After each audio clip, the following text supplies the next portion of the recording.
সদৌ ভাওনা সন্মিলন আৰু শ্ৰীমন্ত ফাউণ্ডেশ্যনৰ উদ্যোগত বৃহত্তৰ উজান বজাৰ ভাওনা শিল্পী সমাজৰ সহযোগত আজি সম্বৰ্ধিত ব্যক্তিসকলক বিশেষ সম্বৰ্ধনা সভা অনুষ্ঠিত কৰা হয়।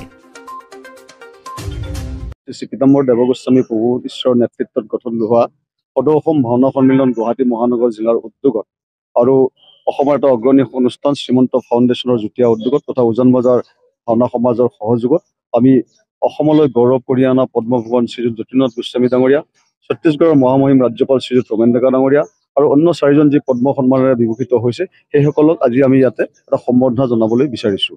আমি আশা ৰাখিছোঁ এই সম্বৰ্ধনা অনুষ্ঠানৰ জৰিয়তে তেখেতসকলে সমাজত যি অৱদান দিলে তাৰ এটা আমি ক্ষুদ্ৰ স্বীকৃতি নকওঁ, কিন্তু এটা সামান্য প্ৰয়াস আমাৰ ফালৰ পৰা।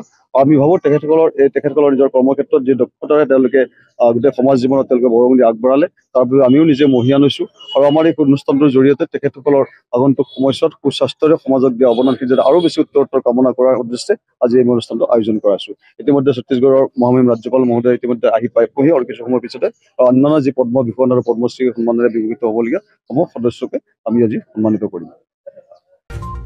ব্যুৰো ৰিপৰ্ট, অমৃত নিউজ 24/7। অমৃত প্ৰবাহ অসমীয়া সাপ্তাহিক কাকতৰ ডিজিটেল সংস্কৰণ অমৃত নিউজ, সত্যৰ সন্ধানত অমৃত নিউজ।